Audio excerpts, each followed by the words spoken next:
नमस्कार दोस्तों, स्वागत है आपका एक बार फिर से क्रिप्टो खेल में। तो जैसे कि दोस्तों आप लोगों ने टाइटल पढ़ ही लिया होगा, मैं इस वीडियो में आपके साथ अपना जो मेरी सेकंड विजिट हुई थी थाने में, उसका एक्सपीरियंस शेयर करूंगा।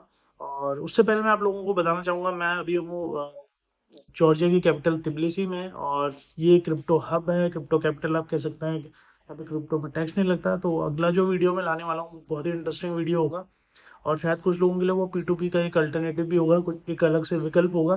तो वो हम दूसरे वीडियो में बताएंगे। तो खैर मुद्दे पे वापस आते हैं। जब मैं दोस्तों वहाँ पहुँचा थाने में, मैंने मतलब दोबारा से मैं डायरेक्टली इस बार में जो उनका साइबर सेल वाला डिपार्टमेंट है, डायरेक्टली वहाँ गया। मैंने वहाँ पे अपना मतलब बात करी। पहले पहला वाला पुलिस पुलिस ऑफिसर था, उसी से डायरेक्टली मैं बात करने लगा। तो वो उस टाइम बिजी था, तो दूसरा पुलिस वाला आया। तो इस बार वो थोड़ा सा रूड था, सिर्फ उसी इंस्टेंस पे वो थोड़ा सा रूड था, बाकी इतना कोई दिक्कत आई नहीं मुझे।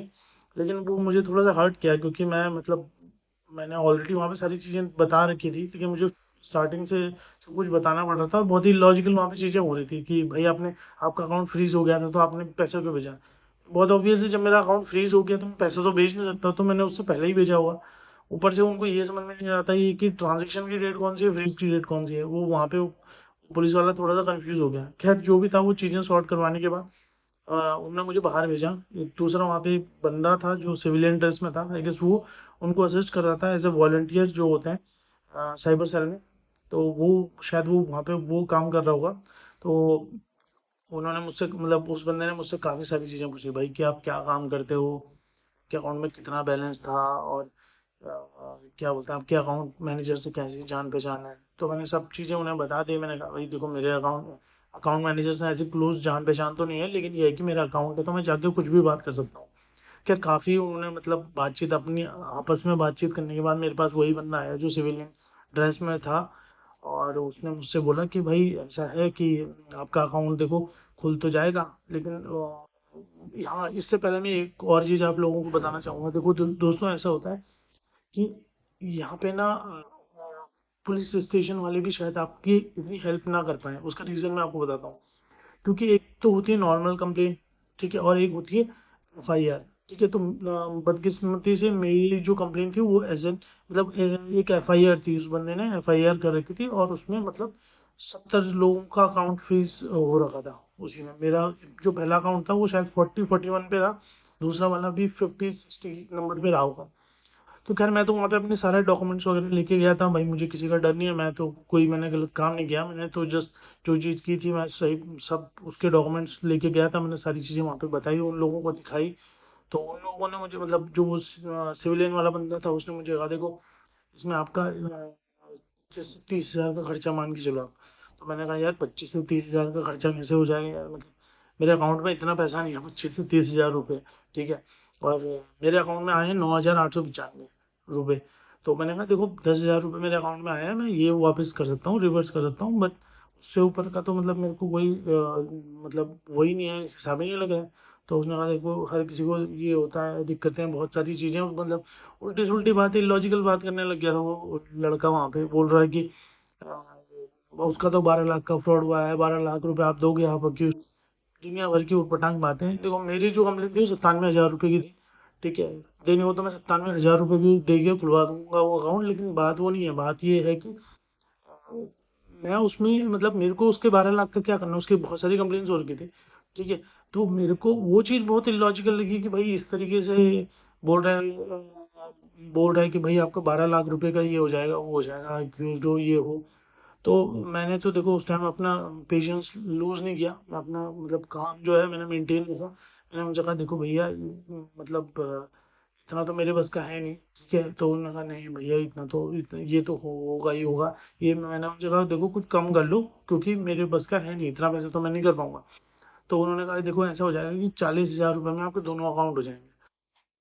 तो मैंने कहा चलो फिर मैं आपको बताता हूँ। मैंने नंबर नंबर लिया, और अपनी सेफ्टी के लिए मैंने पूरा जो कन्वर्सेशन थी वो मैं ऑडियो मैंने रिकॉर्ड करके अपने पास रखी हुई है अपनी सेफ्टी के लिए, क्योंकि कल के दिन मेरे ऊपर कोई बात ना आए। और दोस्तों मैं मेरे को कोई ना शर्म है ना कोई डर है, मैं जो चीज़ है वो खुला ही बोलता हूँ। और मैं अब जो दूसरा ऑप्शन है, जो लास्ट ऑप्शन बचता है कोर्ट के पास जाने का, वो मैं डेफिनेटली जाऊंगा।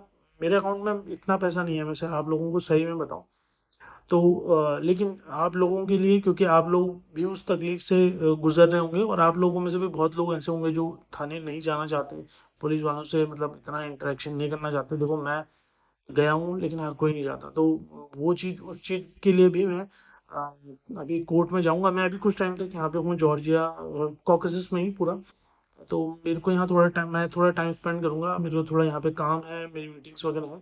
तो वो निपटाने के बाद मैं जब वापस इंडिया जाऊंगा तो डेफिनेटली इस बार मैं लीगल तरीके से वो चीज़ करूंगा, और मुझे विश्वास है कि सारी चीज़ें इस बार सॉर्ट हो जाएंगी। खैर, क्योंकि पैसा लगेगा, वकील होगा तो वो पूरा मतलब चीज़ों को सॉर्ट करेगा। खैर, अब दूसरी चीज़ में आते हैं।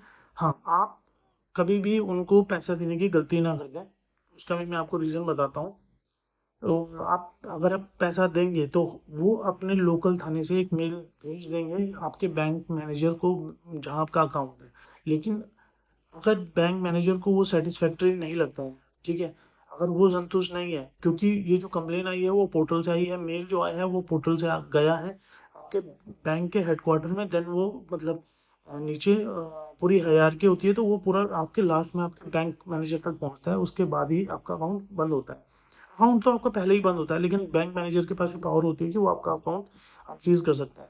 तो कई केसेस में ये काम भी कर जाता है, ठीक है, मतलब सिंपल आप वहाँ से एक मेल जाएगी, वो बैंक मैनेजर की ईमेल आईडी मांगता है, बैंक मैनेजर को मेल भेजता है, और उसके मतलब विद इन डेज या विद इन मिनट्स भी आपका हो सकता है, अगर आप बैंक में ही हो तो वो खोल देते हैं अकाउंट, अनफ्रीज कर देते हैं।